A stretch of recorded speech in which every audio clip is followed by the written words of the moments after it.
How to speak with impact. A masterclass on public speaking. My name is Jose Ucar. I'm a communication expert, and I help business professionals through virtual masterclasses, coaching, training to present with impact and confidence. Why do I do this? I'm going to illustrate that with a short story. I'm 12 years old. I'm originally from Venezuela. And my teacher is saying to me, he used to call me Ucar by my surname. He says to me, Ucar, if you want to be successful in life, you need to do two things. And then I get all curious. What is it, professor? What is it? You need to read the newspapers every day, back in the day, of course. That's something I don't do. The second one, you need to master presentation skills. And I took that one on board. Presentation skills brought me to you today. And it's changed my life.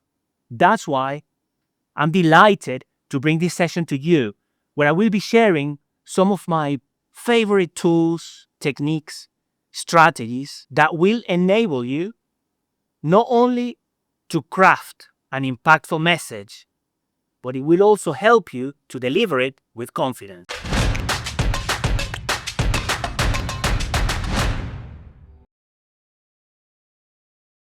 I want to start by sharing with you the key attributes of outstanding speakers. And number one is clarity. Outstanding speakers make complex ideas easy to understand by using simple, precise language and structured delivery. Next comes confidence. They own the stage, or in this case, the room, not by being loud, but by being grounded, calm, and very important, purposeful. Authenticity. They speak in a way that feels real and honest. Audiences then have the opportunity to connect with the person, not the performance. Presence.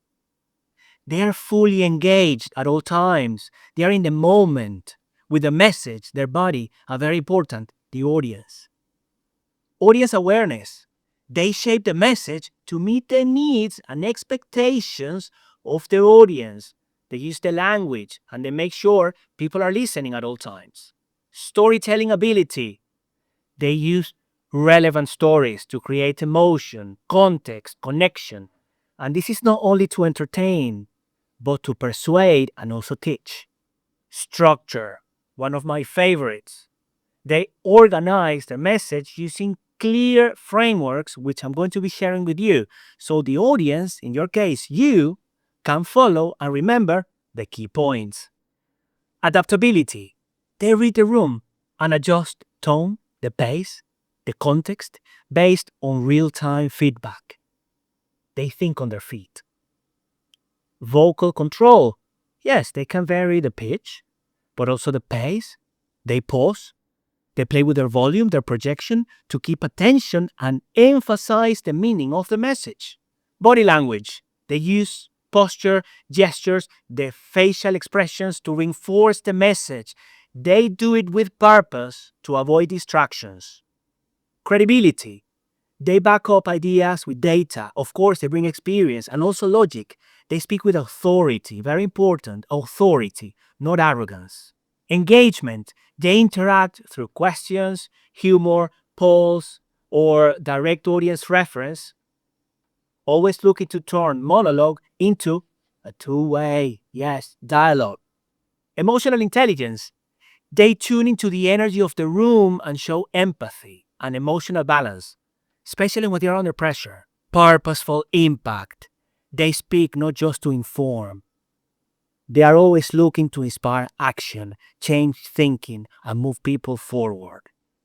Why have I shared these 14 traits with you? Because as we go through the content today, I want you to be mindful of the areas for you to work on. Because by developing them, you will be able to become a great speaker moving forward. Remember, this is a process, not a destination. It never ends. I'm going to be sharing with you what I call levels of influence. And this has to do with intention and being mindful of everything you do. Let me tell you what I mean by this. As speakers, presenters, in communication, the moment you walk into a room, how you carry yourself, how you speak, the quality of your message, all of these elements, within the levels of influence, all of these elements represent engagement. This is how you engage. You need to be very intentional, because the way in which you engage, the way in which I'm speaking to you right now, the way in which I use my tone, my body language, and some of the things I'm going to be explaining throughout this masterclass, all of this, everything that I'm doing, guess what? It's creating impressions in your mind. You're beginning to think about me, the content, in a certain way. Well, so will your audience. Engagement, impressions. Impressions can be positive or negative. I don't believe in neutral interactions. Therefore, the consistency, you want to engage in a way that influences these impressions you're creating in the mind of the audience, because the consistency of these impressions will lead to a very important word: trust. You need trust in communication. If you don't trust me, you won't take my message on board. Now, within trust, what's important? What do we need to take into consideration? 3 things. The first one, and I share this within the attributes: authenticity.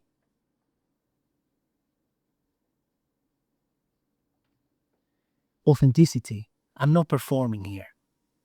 I'm bringing you the best version of myself to share with you in a message that you can take on board and apply and do something with it. Authenticity is being comfortable in your own skin. That creates real connection with people. Don't perform, be human. Authenticity. The next thing that will help you building that needed trust: empathy. Also, one of those key traits. Empathy. Put yourself in the shoes of your audience. Connect with them emotionally. And finally, of course, I can be authentic. I can be emotionally connected with you. But here, if I don't bring to you some knowledge, I'm going to be missing out on the logic part. And logic is the knowledge, the information I'm going to be sharing with you. These are the elements that will build trust. This trust, which I see as a piggy bank, you add coins to it, coin and coin and coin, will lead to impact, which is leaving something behind that wasn't there before. And the consistency of this impact long term will be influence. And this is what you want every time you're presenting. This is what you're looking for as a leader. This is what you're looking for as a business owner, as an entrepreneur. Levels of influence. Be mindful and start with a powerful engagement. Question to you as I continue with my second point. What is the most important thing in a presentation? And I always ask this question. I get lots of different answers. Yes, the body language, the quality of the message, the tone. But most of the time, we tend to forget that the most important part of a presentation, think about it this way: where would I be if it wasn't for you? The most important part of a presentation is the audience. Yes. And what do we do before we go and present? Oh, I've got a presentation. Let me actually look at the slides. We may cover slides later or not, because as you will see today, there are no slides. You are your presentation. And the most important thing is the audience. Without the audience, as I said, there isn't a presentation. And in the audience, I want you to think about the audience in this way. Who are you going to be presenting to? Who's going to be sitting there? Is it going to be the MD? Is it going to be people from operations, potential clients, all of them. By being aware of this, when you prepare your presentation, you can be able to appeal to each one of them. And that's the kind of presentation where people leave and just go and comment, wow, you know what? That was a great session. I feel like I took something away. Within your audience, you will find that they all have problems. Yes, don't we all? They all have needs. They will have expectations. Hey, I'm here for this, XYZ. They will have expectations, things they want to take away. What's in it for me? They will have preferences in terms of how they want to be communicated with. Preferences.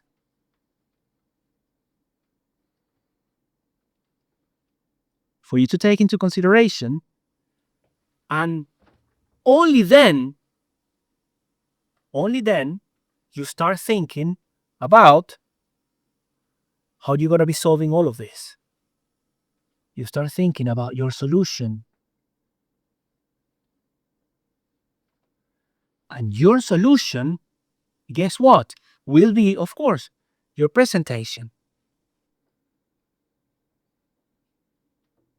And here you start thinking, based on the needs and based on what I know about my audience, will I use slides? Only then you can start thinking about slides. What will my content be? What do they need to hear? What can they benefit from? How am I going to engagement? Am I going to ask questions, rhetorical questions? Am I going to run activities? Next time you're preparing for a presentation, start with your audience in mind. And towards the end, prepare something that is tailored to your audience. So before your next presentation, before you go and speak next time, I want you to ask yourself the following. Who am I speaking to? What do they care about? What do they already know or believe? And what do I want them to think, feel, or do? Finally, how can I connect with them both emotionally and intellectually? And here is a practical tip. I invite you to shift your focus. And instead of thinking, what do I want to say? Start asking yourself, what does my audience need to hear? And how do they need to hear it? Who doesn't feel nervous before a presentation? Let's be honest, not even a little bit. I get nervous. And that's a sign that I care. That is a sign that I'm alive. That is a sign that I may attempt something new. That is a sign that I'm growing. We all get nervous. So what I want to do in this section is to share with you some of the techniques I recommend in order to deal with nerves and be more confident when you go and deliver that presentation you've been working on. The first thing is breathing. And yes, breathing. I mean, we all breathe. I hope you're breathing right now. Don't hold your breath for me, by the way. Breathe. But how do we need to breathe? I want to share with you the square or the box, which looks, of course, square. And it's a breathing technique that can help you relax and that I will invite you to do before you go and do your presentation. You can do it sitting down, you can do it standing up. And this is what you do. There are 4 seconds, 4 seconds, 4 seconds, and 4 seconds. Do it together. You start by breathing in for 1, 3, 4. You hold for 1, 2, 3, 4. You exhale. Let go for 1, 2, 3, 4. And hold again for 1, 2, 3, and 4. And breathe normally now. You can repeat it as many times as you like, but only by giving this 16 seconds ago, notice the difference in your state. Breathing, the box, or the square, or the 4x4. The next one, you may have heard about this, which is the power pose. I don't recommend, you just go, imagine, I just go and stand in front of you, I just go the power pose like a Superman. This is not where I'm coming from. But we all have physiologies that help us be more confident. For me, if you ask me to sit down when presenting as opposed to standing up, I'm going to say to you, I feel more confident when I'm standing up. Also, when I'm standing up, more oxygen is reaching my brain. I like to be like this, to be straight back. This is my space. This is where I communicate the most successful from. Find your own version. I got my pen. I use my pen and hold on to my pen. I try not to fidget with it. Or if we speak briefly on body language, since this can be the power pose, or the power space or circle. Hey, I'll give you another version here, or I'll give you another version here, or I'll give you another version. Okay? Find your, I'm going to call it powerful physiology. Okay? That one you're comfortable with. Begin experimenting. You just don't need to do this. And if this works, as you're breathing and doing something else, give it a go. So that's number 2. Another one I recommend is the reframing experiences. One pattern that we tend to have before we go and present, and the mind is wired this way to protect us, we go into negative. Oh, I'm nervous. What are people going to say? What if I mess it up? What if they don't like it? What if I forget? And what you're doing is creating more connections that very likely will help you achieve just that. Well, the reframing is to start thinking differently in order to interrupt those patterns. I'll give you an example. For you to reframe an experience, if you're very nervous right now and thinking about the negative, think about it this way. Connect with a previous experience where you presented successfully. Think back to that situation, how people cheer you on, ask you questions, engage with you. What you're doing is reconnecting with a successful state of mind that can help you, therefore, achieve a different outcome. Very important if you want to become a high performer when you do your presentations. Shift your thinking. What if I do it wrong? What if I do it right? You still don't know, but what is going to be more resourceful? That'll be my 3rd tip. And I'm going to give you my number 4. We are too self-conscious and we think, oh, this is all about me. No, remember what I said before, it's all about the audience. So I invite you, connected to my previous point, to shift your thinking. And instead of focusing on self, focus on service. How can I serve my audience? Those are my 4 tips, which I recommend you follow next time you're feeling, even if it's only a little bit nervous. Another question I get a lot, or a challenge that I face with the people I train, is the following. Jose, how can we make sure the audience is taking on the information? How do we deal with people that are not interested, and so on? So I'm going to let you into an analogy that oversimplifies human behavior, people. But that can help you. And I started doing this years ago because based on the interactions from the audience and their faces, I would lose my train of thought. Because in my mind, I wanted to see people liking me, nodding, engaging, until I realized that it's okay when people potentially do the opposite. Because in the end, we still don't know. This analogy, taking my time here. So, The people that are in the audience when you're speaking that actually nod, smile, yeah, get excited, answer questions, raise hands. All of those people within this framework are what I call the dogs. They are the dogs in the audience. By the way, I don't want you to go out calling people dogs or the opposite or anything, but those are the dogs. That's for you to think about. Okay, those are the people that are engaging with me in the way potentially that I expected. Great. But also know that in your audience, you will find the opposite. And what are the opposite to dogs? I wish I could hear you saying cats. The opposite to dogs are cats. How do cats behave? Cat owners or not, it doesn't matter. You may have seen them in action. They are withdrawn. You need to entice them. They may not share. They are mainly in their head. Be mindful of this.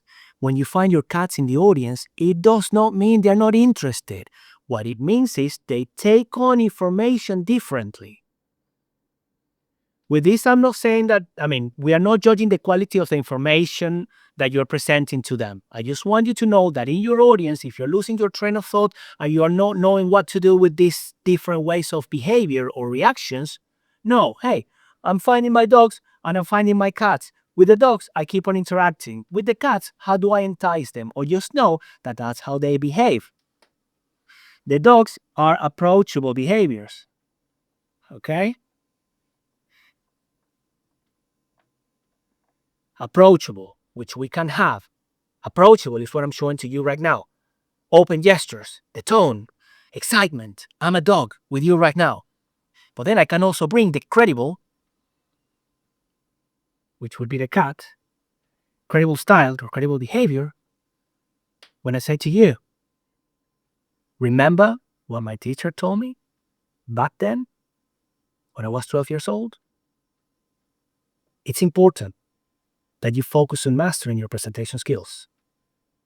You see the difference? I'm a bit more closed, draw my tone, make emphasis, slow my pace. That's an example of credible versus approachable.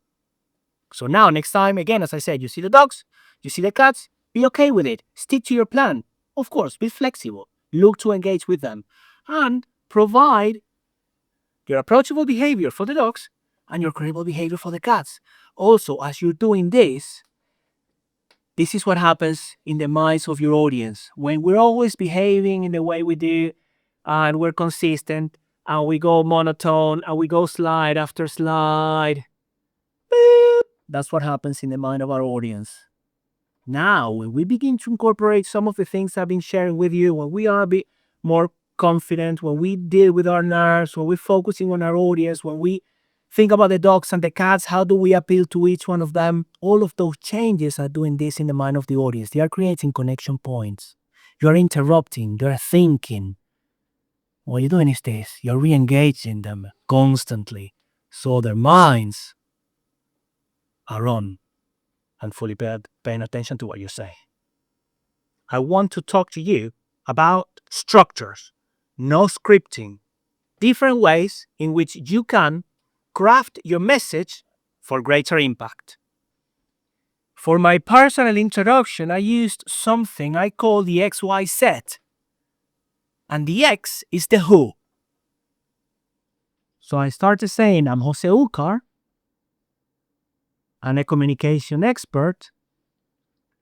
And the who is you, my audience, and I help or I support business professionals. The why is how I help them. In this case, I help through these virtual masterclasses, just like the one I'm delivering now, or the coaching or the training. And the set is the result my audience will achieve so that you can present with impact and confidence, or nail that pitch next week, or run that meeting successfully, or delivering that product presentation. XY set. A very good way to structure your introduction in a way that focuses on what's in it for the audience. Another structure. W W H. What? Why? How? I'll give you an example, and I think it's pretty self explanatory. What? I'm going to be talking to you about structures. This is a shorter version of this. You can incorporate as much information as you need to, but I'm going to be talking about what? Structures. Why important? Structures are key, not just for you to be able to create a compelling message, but it will also enable the audience to follow you, to understand. It will make your message memorable and actionable, so people won't get lost. You'll keep them engaged and connected. That's the why. How? What I'm doing right now. I'm giving you different structures for you to start structuring your message or crafting your message in a more compelling, engaging, and the key word for today's masterclass, more impactful. Another one, IPS. They work really nice for stories, short stories, business stories. Also quite good for cases, case stories, or case studies in this case. I call them case stories because I always like to create a story-like narrative. The I for the intro, setting the scene. I'll give you an example, of course. Then you go and expand on the problem.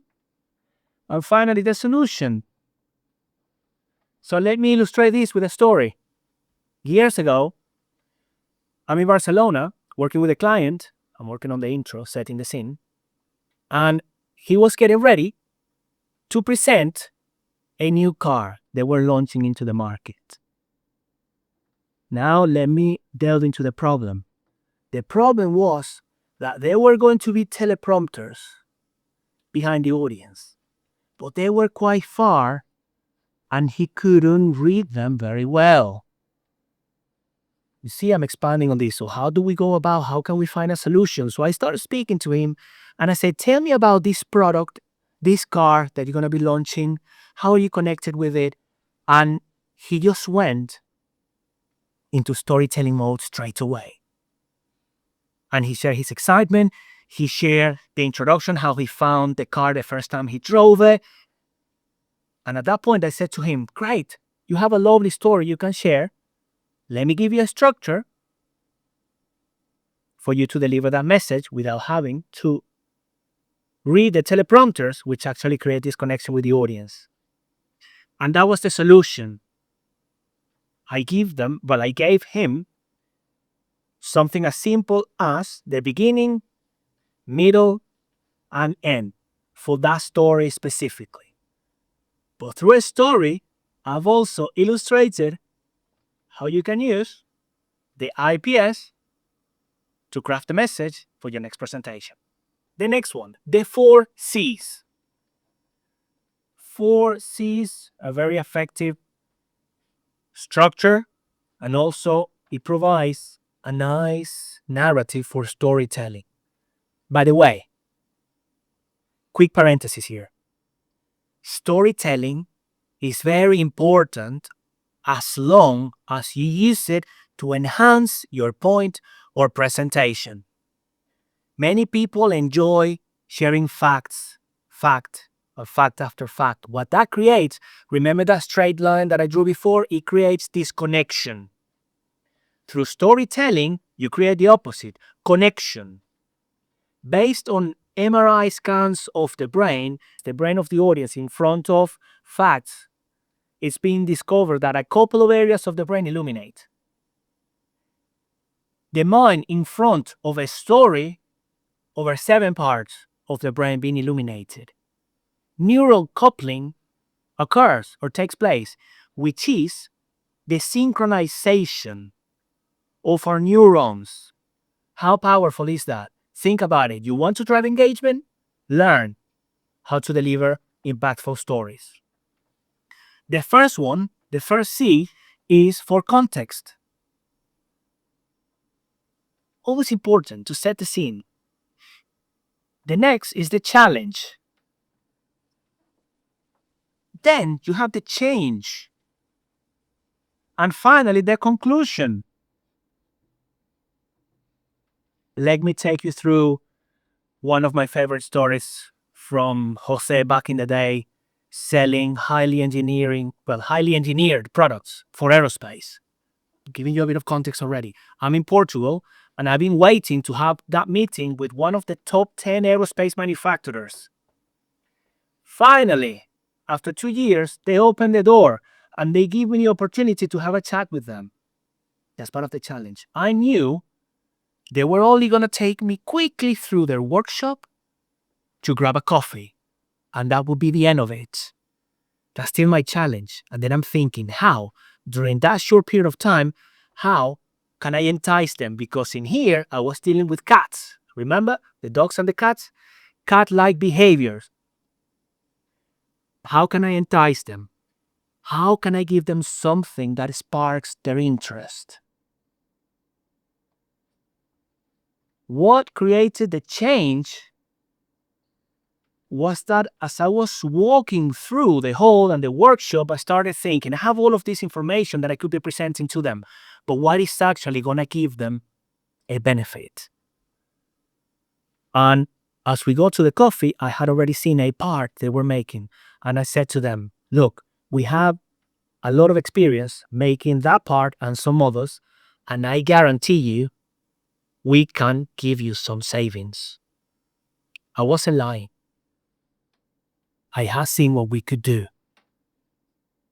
Why am I highlighting this? Because when it comes to presentation skills, communication, it's very important to be able to think on our feet. We have a presentation. We want to give it all to you. No, what's the most important thing? What is that thing that you need to hear right now? That was the change. And the conclusion, as I said before, think on your feet.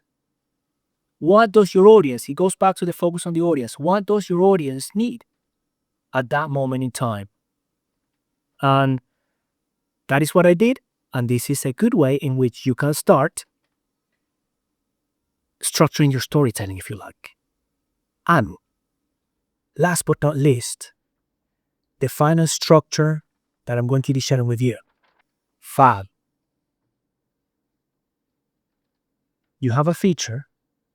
So your product or service have a feature. The tools, the products that I was selling, imagine for a moment a drill bit, the one you use to drill a hole. The feature is that they had different helix and angles. I'm not going to get too technical. The advantage, which is the A, the advantage of that is that it can do it quicker and it can last longer. Fantastic. What's in it for the client? What is the benefit? Which is what I presented to them at the end very quickly. What is the benefit? We're going to save you money. Through that feature and that advantage that feature has, we are going to save you money. So think about a product or a service that you need to present next time. What is the feature? What is the advantage? What is the benefit? This is what's in it for the client. If I bring another example, there is a car and this new model has a huge boot or the trunk. That is a feature. What is the advantage? You can fit more stuff in. Yeah, okay. How many liters, whatever. Fine. What is the benefit? You can adapt it to the audience. Hey, it can be great for families, for travels, for camping. Fab. And that is the final structure I'm sharing with you before I move on to the next topic I want to cover. I've given you a little bit on body language, but let me expand on some of the gestures that I like to use. This one, which is kind of a dog style gesture, open, trustworthy, approachable. Here, you have more credibility. Palms down. You can call this the logic posture or the thinking, the computer. Whenever you're taking questions, if you don't know what to do with your hands, you come here and you can gesture from here as well. Or you can just have it under your chin. You can use the distractor with purpose. And I tend to use this whenever I want to draw something with my hands. Use your body to your advantage, okay, to enhance your message. Those are some of the ones I recommend you begin to incorporate into your day to day. Now, mix this up with what I call the 4 Ps. Let's just go for the 4 Ps. And all of these have to do with the voice, the tone that we use. And the first one is projection. Projection. This is the volume. Without having to shout, it's important that you direct your energy towards the audience. If I'm speaking in front of a small group of people, this is what I need. If I have a larger room, I begin to connect and look and project my voice towards that space. Be mindful of it. Work on it. Voice projection is important. The next one is the pitch, the tone. I've already changed it here. It can be low, it can be high. Use it. How do I use this? Combine with the pace. And I've done it before. If I want your attention, you can see I'm dropping my tone and I'm also slowing down.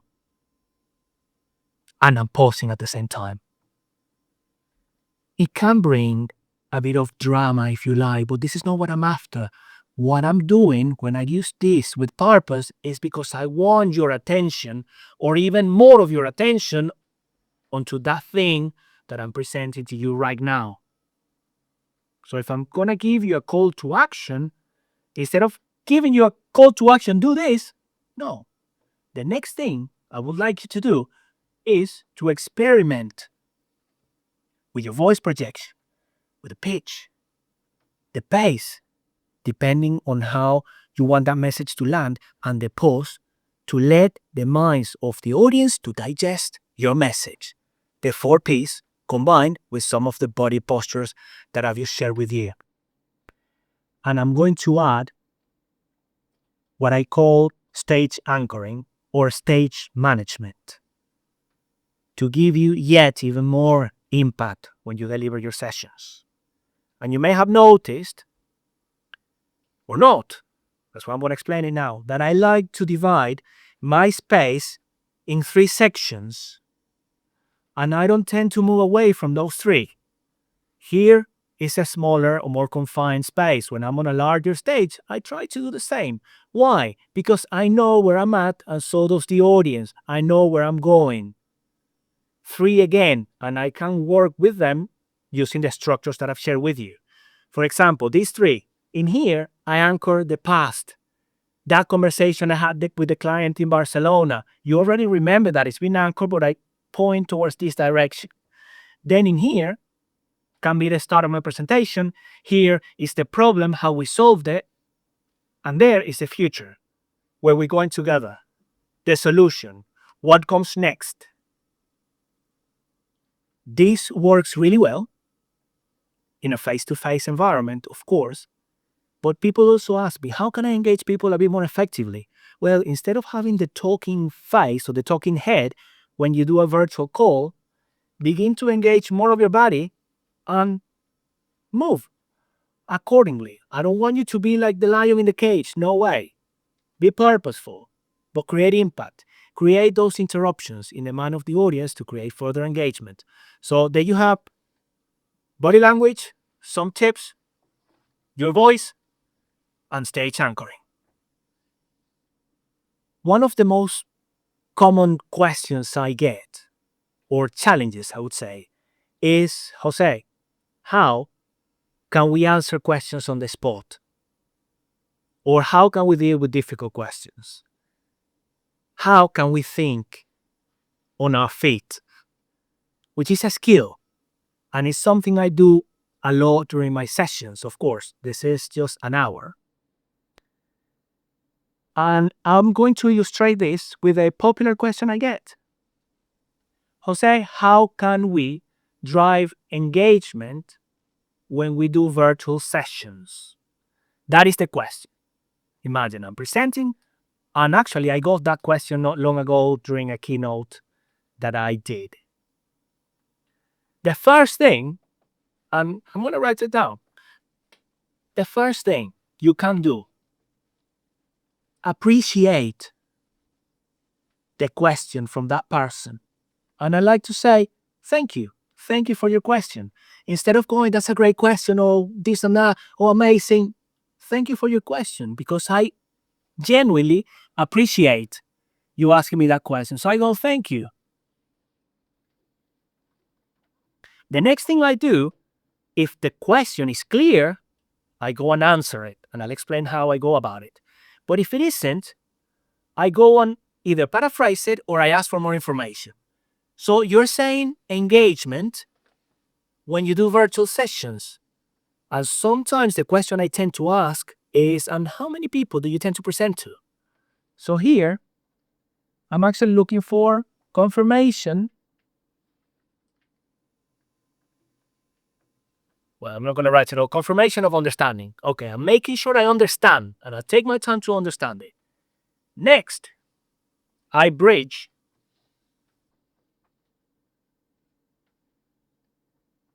I build a bridge to my message.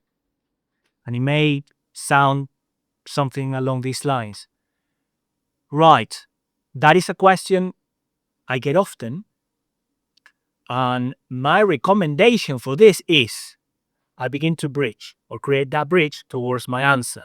And then guess what comes next? I tend to use, and you're going to get bored of this word by the end of this, I use a structure. And imagine I could use the what, why, how here. One thing I recommend in order to drive engagement is that at the very beginning, that would be the what. So I'm using what, why, how, that you know already.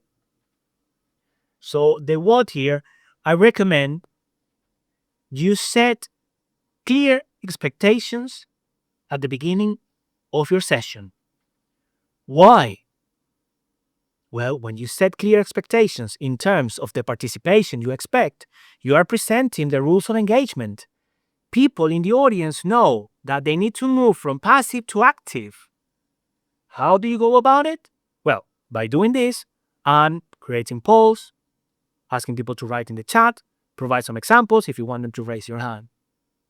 So next time you get a question that you weren't expecting, remember, thank you. Just to confirm, this is what I understood. If it isn't clear, bridge or create that bridge towards the message, your answer, and provide a structure. And that's a good way for you to start practicing the thinking on your feet skill. Also, impromptu speeches are quite good. There is something that I'll share with you. It's not going to be explained in detail, but if you go on Google story dice or storytelling dice, you have applications online where you actually literally roll dice or die, the plural, and it gives you images. And then now use those images to create a story. That's actually a good way to practice impromptu speeches or the thinking on your feet. So there you go. I left you with another tip. Thank you, confirmation, bridge, and structure. We are getting to the end of this masterclass. And of course, I will ask you to watch this over again a few times. But I want to leave you with my presentation map. This session that I delivered today contains some of it. So next time you're preparing for a presentation, follow this.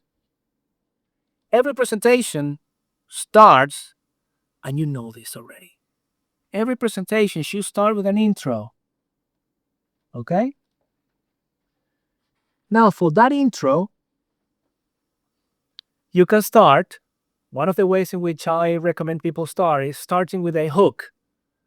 There's different ways. I call this a hook, or another way to call it is an attention grabber, to make sure you have the audience with you from the very beginning. Remember when I started, I told a story? Well, that was part of my hook. That was part of my introduction. The XYZ can fit in nicely in here.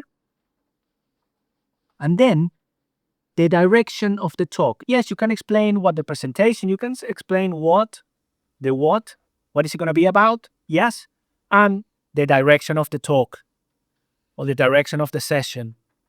So people know what to expect. This session is a masterclass and it's going to go for about an hour, or it's going to last an hour and this is what I will expect you to do, and you set the expectations and everything I explained before. That's a powerful intro. You have a hook, grab their attention, XYZ, your personal introduction. What is it about? Where are we going with this? Where are we going together? Next, the body of your presentation. Depending on the length, experiment. Today, I've delivered a level of depth, but since we have an hour, it's been in some areas a bit superficial. We haven't delved deeper into everything. Therefore, I had more than 3 points. I had a few points actually. There is no rule as to how many points you can have. I would always say less is more, and think about what your audience might need. Okay, I'm repeating myself, but that's very important. Those points, imagine 1, 2, 3, 4, 5. If you're having a session that's going to last a day, maybe you have up to 10 points.